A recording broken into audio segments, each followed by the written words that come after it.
Hello there, welcome back. I thought it was about time for me to do another time-lapse painting video, and this time I'm going to try painting a great blue heron. That's a type of bird that is very common in this area, and I've always loved them. Most of the shorebirds in this area are flitter around, they're small, they're busy. The heron is this tall, solitary, patient sentinel. And I've always loved that about them. So I've tried over and over again to get a good reference photo to use for a blue heron, and I just have not had any luck. They're very shy creatures and fly away the minute I start to paddle my kayak up to them. So I decided to use a reference photo that I got from a wildlife reference site that allows you to purchase images to use for art. Here's the photo that I'm going to be using. It was taken by Edwin Butter, and I just love how it's captured that kind of solitary, patient feel of the blue heron. So let me show you what I have so far. Okay, so here's the drawing that I have. The whole thing is 16 inches wide by 20 inches long, and I'm painting it on Arches watercolor paper. It's a heavy-duty, high-quality paper, 140-pound cold press paper. I have used pencil to sketch the drawing in, and you can kind of see the bluish tinged colors. That's masking fluid. See how it kind of shines in the light when I tilt the paper?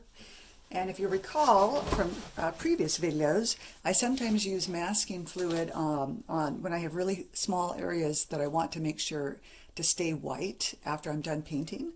And so it's a latex that I just paint on very carefully, let it dry, then I can paint over it, and when everything's totally dry, I can rub it off, and wherever I've painted leaves just white, the white of the paper showing through. So that's how I prefer to get the whites in my paintings, rather than trying to paint with a thick opaque white color.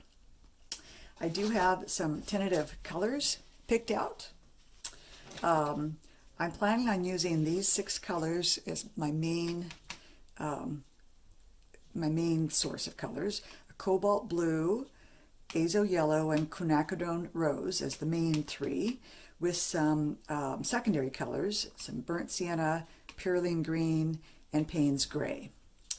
And I'm planning on mixing most of the greens of the water from these colors, rather than actually using greens from my tube. I had some examples of what green from a tube look like, and they're just a little too bright for, I think, the purposes of the mood I'm trying to convey with this painting. So instead, most of the greens are going to be mixed from cobalt blue and azo yellow, which give kind of a nice, warm, natural green color. And if I add a little bit of quinacridone rose, I can turn them into kind of a subtler, duller color of green.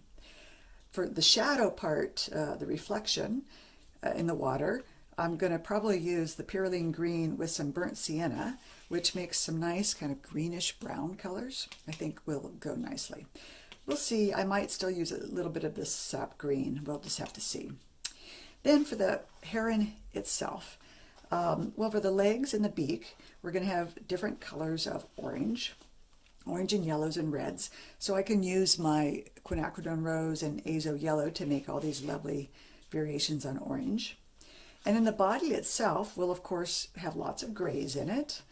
And I decided to use cobalt blue and burnt sienna to mix some lovely grays. This one is kind of a browner gray, and this one's a blue gray.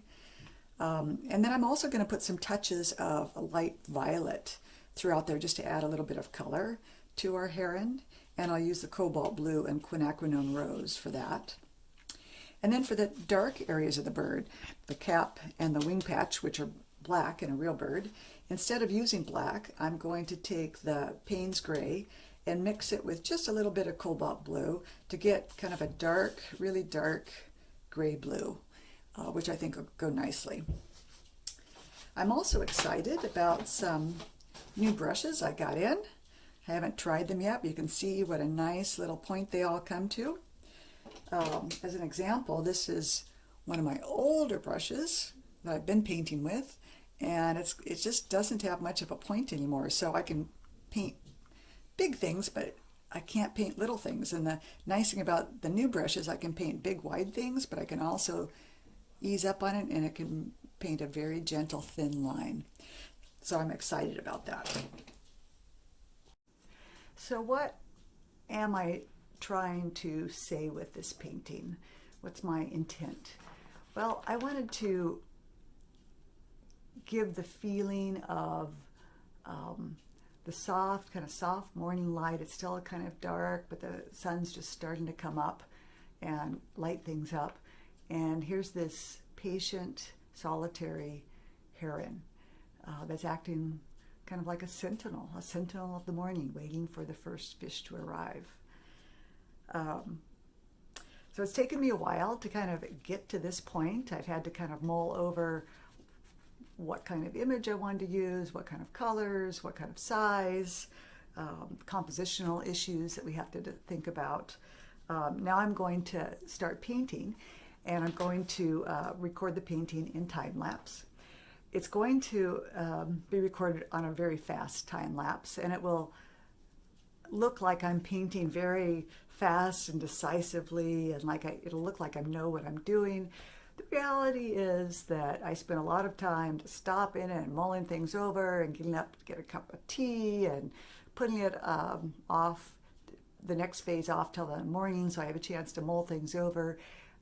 It takes a while for me to do a painting because I'm still making decisions as I go and figuring out problems as they come up, and there's a lot of mulling over and angst involved in the process, unfortunately. But that's just part of painting with watercolor. It's the fun and angst of watercolor, I guess. So doing this painting will require me to have the patience of a heron. We'll see if that's possible. But at any rate, I'm ready to give it a go, and we'll see how it turns out. Thanks. I hope you enjoy this.